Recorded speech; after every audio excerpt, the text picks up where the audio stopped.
Stop എന്ന് വെച്ചാ നിർത്തുക.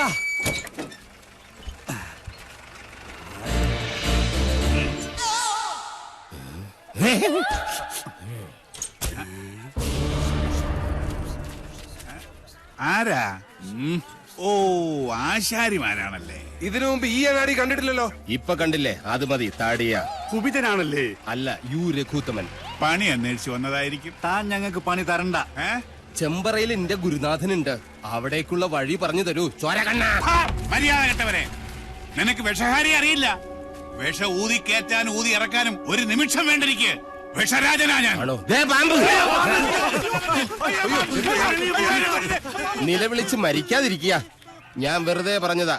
ഒരു വിഷഹാരി. തനിക്ക് വിഷ ഊതി ഇറക്കാനേ അറിയാവൂ, തുപ്പാൻ അറിയില്ല. അച്ചോ, ആശാനെ കടിക്കാത്ത പാമ്പ് ഏതൊക്കെ? ചത്ത പാമ്പും കടിക്കില്ല, ഫോട്ടോയിൽ കാണുന്നതും കടിക്കില്ല. പാമ്പല്ല, മീന. ആശാനെ കടൽപ്പാമ്പിനെയും കരപ്പാമ്പിനെയും കണ്ട എങ്ങനെ തിരിച്ചറിയാം? പാമ്പിനെ പിടിച്ച് വെറുതെ നക്കി നോക്കുക. ഉപ്പുരസം ഉണ്ടെങ്കിൽ അത് കടൽ പാമ്പ്. ഏഭ്യൻ.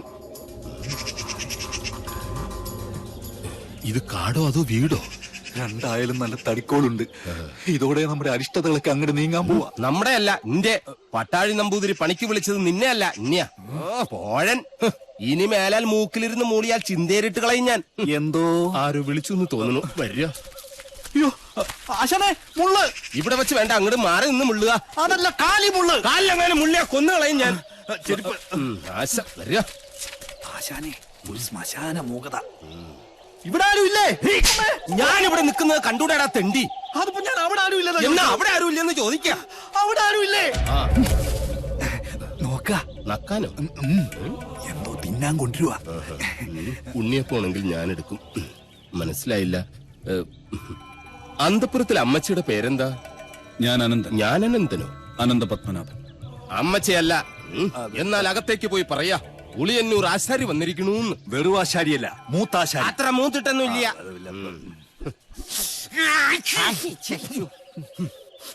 നല്ല അരളി പൂത്ത മണം. അരളിപൂത്ത മണമല്ല, പിന്നെ അവിടെ ആണലി പെറ്റെടുത്ത മണോ. എന്താ കാണുന്നു? അയ്യോ പാമ്പ്, നീ അങ്ങോട്ടോട്, ഞാൻ എങ്ങോട്ടെങ്കിലും ഓടാം.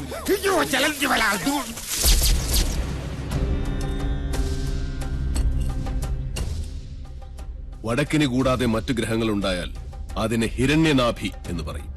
ഇത്തരം ഭവനങ്ങളിൽ പാർത്താൽ സർവൈശ്വര്യങ്ങളും ധനപുഷ്ടിയുമാണ് ഫലം. പക്ഷേ നമുക്ക് അധ്വാനിക്കേണ്ടി വരും. പാമ്പ് വേലാതിന്റെ വീട്ടിലേക്കാണ് പണിക്ക് വിളിച്ചതെന്ന് അറിയില്ലായിരുന്നു. അമ്മായി അമ്മ പെറ്റ് കിടക്കുന്ന പോലെയല്ല ആണലി പെറ്റ് കിടക്കുന്ന കാര്യം പറയുന്നേ.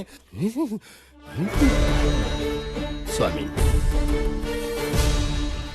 ഉളിയന്നൂർ തച്ചൻ എന്ന് പറയും. ഉളിയന്നൂർ തച്ചൻ ഉളി പിടിക്കുമ്പോൾ കൈവിറയ്ക്കോ? ഇല്ല, ഉളി വിറയ്ക്കും. ആരോടാണോ നിന്റെ തമാശ? അതെ, ഉളിയന്നൂർ തച്ചന്റെ താവഴിക്ക് വികടത്തം പൈതൃക സ്വത്താണ്. അതിന് ഈ ഭൂമി മലയാളത്തിൽ മരുന്നില്ല. നിന്നെ എനിക്ക് ആവശ്യമുണ്ട്, അതുകൊണ്ടാണ് വിളിപ്പിച്ചത്. എന്തിനാണാവോ? മന്ത്രങ്ങളൊക്കെ പറഞ്ഞു തന്നാൽ തെറ്റാതെ ചൊല്ലാൻ അറിയാമോ? അറിയാമോന്ന്? തെറ്റു പറ്റിയാൽ 100 ആവർത്തി ഇമ്പോസിഷൻ എഴുതിക്കോളാവേ.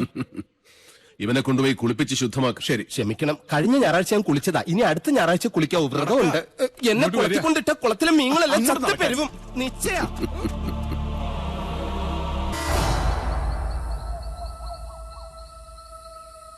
ഞാൻ ജപിക്കുന്നത് അതേപോലെ ആവർത്തിക്കുക എല്ലാവരും.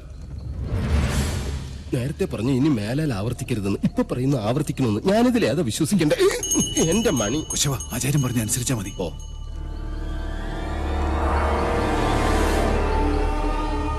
പൂർവാഗ്നേയീ ദക്ഷിണാച പൂർവാഗ്നേയീ ദക്ഷിണാച നൈര്യതീ പശ്ചിമാ തഥാ നൈര്യതീ പശ്ചിമാ തഥാ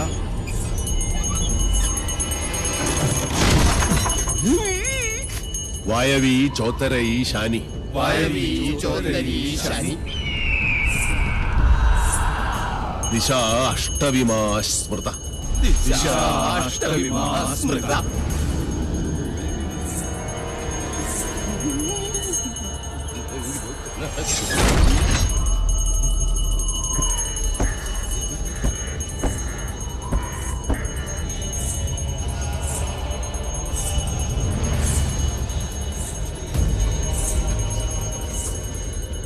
ആരും കണ്ണു തുറക്കരുത്. എന്ത് ശബ്ദം കേട്ടാലും ജപം നിർത്തരുത്. ചോര കണ്ടാൽ ഞെട്ടരുത്. ധീരരായ എന്റെ ശിഷ്യന്മാർ പോലും ഭയന്നിരിക്കുന്നു. ഇനി മതിയാക്ക നിന്റെ വായ്പാട്ട്. ആയുധപ്രയോഗം ബ്രാഹ്മണനെ വിധിച്ചിട്ടുള്ളതല്ല. എങ്കിലും ഞാനത് ചെയ്യും. അറുത്തെടുക്കും നിന്റെ നാവ് ഞാൻ. നീ മുടിയഴിച്ചിട്ട് കൂളിയെപ്പോലെ കൂവി ആരെയും നീ പരിഹസിക്കില്ല. ഓം വിശ്വകർമ്മണ്യേ നമഃ.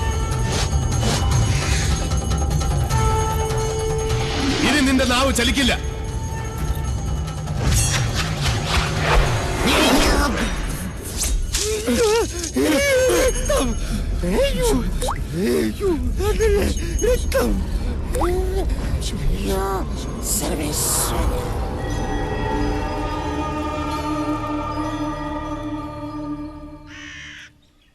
ഇനി ഇവിടെ നിൽക്കാൻ പറ്റില്ല.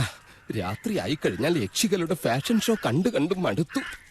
ദാഹിക്കുമ്പോ ഷാർജ ഷേക്ക് കുടിക്കുന്ന പോലല്ലേ രക്തം കുടിക്കുന്ന ചരക്കകത്ത് കൂടിയിരിക്കുന്നത്. ഇനി ഞാനിവിടെ നിന്നാൽ എന്റെ ജീവിതം വവ്വാല് ചപ്പിയ മാങ്ങ. അവിടെ നിൽക്ക. തിരിഞ്ഞു നോക്കില്ല ഞാൻ. ഇതുവരെ ചെയ്ത പണിയുടെ കൂലി ഈ ഓട്ട് കിണ്ടി കൊണ്ട് അഡ്ജസ്റ്റ് ചെയ്യാന്ന് വിചാരിച്ചു. മുതലായിട്ടല്ല. കൂലി തന്നില്ലെങ്കിൽ തച്ചന്റെ ശാപം നിങ്ങളുടെ തലയിരിക്കും. എന്നാൽ വരട്ടെ. നീ പോവില്ല രൗത്തമ. ഗുരുവിന്റെ സമ്മതമില്ലാതെ നീ മനയുടെ അതിർത്തി കടക്കില്ല. കടന്നാൽ നിന്റെ 2 കാലും തളർവാദം വന്ന് ശോഷിച്ച് ഈർക്കിൽ പോലാകും. ശിഷ്ടകാലം ഭൂമിയിൽ പാമ്പിനെ പോലെ ഇഴഞ്ഞു നടക്കുന്നീ. ഓർത്തു നിൽക്കുക. അതിനോട് ആരാ പോന്നെ? അളയാ നിൽക്ക. ഞാൻ എന്നെ കൊന്നിട്ട് പോരെ. നോക്കുക. നിനക്ക് ഗുരു കൊണ്ട് പോകൂടാ. എന്റെ മുത്തച്ഛൻ കോപ്പൻ. അയാള് പണിത വീടാത്രേ.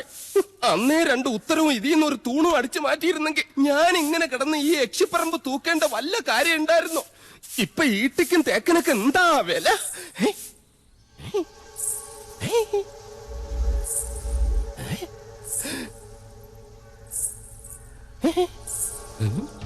എന്തോ കിലുങ്ങുന്നുണ്ട്. ഇങ്ങനെ നിൽക്കുന്നോണ്ടായിരിക്കും. ഇരിക്ക. യമനെ കൊന്നിയാമ്പ കൊമ്മിട്ടിരിക്കുന്ന പാർട്ടിയായ യക്ഷിപ്പറമ്പെന്ന് പറഞ്ഞത് പിടിച്ചില്ലായിരിക്കും. സാവിത്രി അമ്മേ, എന്നെ കൊല്ലരുത്. ഞാൻ സാവിത്രിയല്ല, തുളസിയാ. അതിനിടയ്ക്ക് പേരും മാറ്റിയോ? മാധവേട്ടനില്ലേ?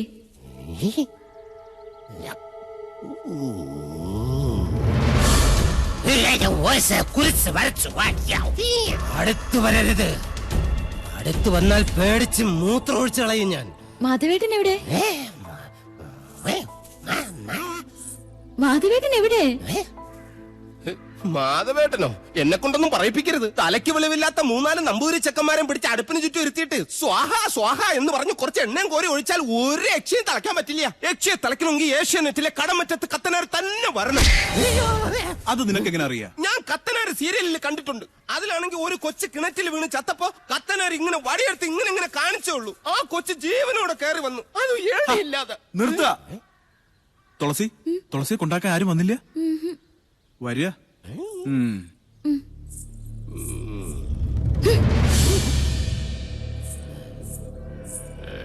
ഇവിടെ യക്ഷിയുടെ മറവിൽ സ്ത്രീകൾ വരുന്നു, ജപങ്ങൾ മുറയ്ക്ക് നടക്കുന്നു.